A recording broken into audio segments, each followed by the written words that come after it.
Good morning. मैं Ravinder sir. आज 10th class के लिए जो हमारे सिलेबस का सेकंड हाफ है वो आज हम कर रहे हैं। तो उसका 5th लेसन हमारा मुद्रण संस्कृति और आधुनिक दुनिया, यानी मुद्रण संस्कृति के बारे में बताना है, प्रिंट के बारे में बताना है कि कैसे जो है प्रिंटिंग शुरू हुई है।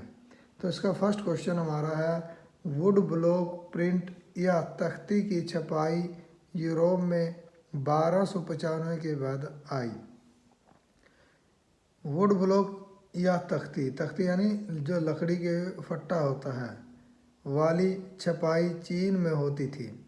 मार्को पोलो नामक एक महान खोजी यात्री काफ़ी समय तक चीन में रहा था और वह 1295 में वापस इटली लौटा और अपने साथ तख्ती की छपाई की तकनीक लाया और इस प्रकार 1295 के बाद यूरोप में भी छपाई की यह तकनीक अपनाई जाने लगी। यानी जो मार्को पोलो है वो चीन से ये छपाई जो है वो इटली के अंदर लेकर आया था और उसके बाद वहाँ पर ये छपाई शुरू होने लगी।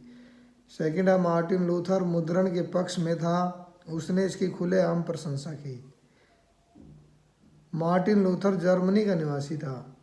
1517 ईस्वी में उसने रोम की धार्मिक यात्रा शुरू की और यहाँ उसने पोप और चर्च की बुराई, यानी पोप जो चर्च का अधिकारी होता है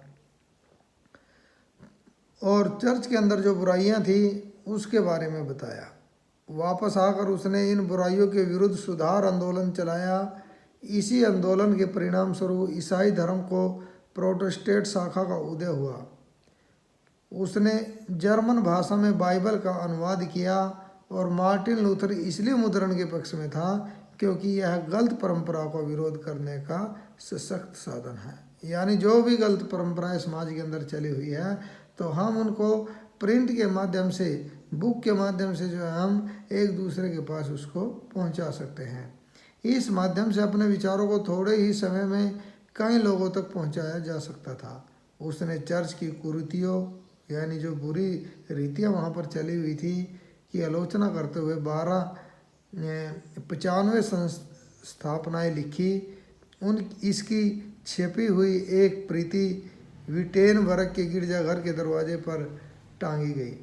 इसमें लूथर ने चर्च को शास्त्रार्थ के लिए चुनौती दी, यानी शास्त्रार्थ की जो शास्त्रों में लिखा हुआ है, जो बाइबल में लिखा हुआ है, उसके लिए उन्होंने कहा कि जो चर्च में आप काम कर रहे हैं और जो शास्त्रों में लिखा हुआ है, जो बाइबल में लिखा हुआ है, वो अलग है। इसलिए उसने उनको चुनौती दी। लूथर के लेखों के परिणाम स्वरूप चर्च का विभाजन हो गया और प्रोटेस्टेंट लहर का उदय हुआ। यानी उस समय कैथोलिक और प्रोटेस्टेंट दो धार्मिक संस्थाएं जो हैं उसमें ईसाई धर्म जो है बैठ गया था।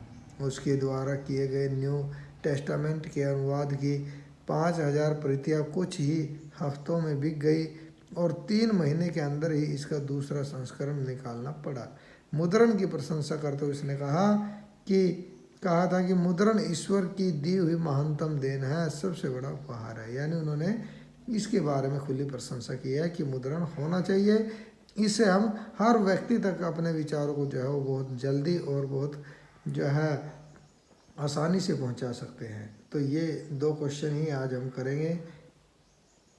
ये आपने लर्न भी करना है और राइट भी करना है। Okay, thank you.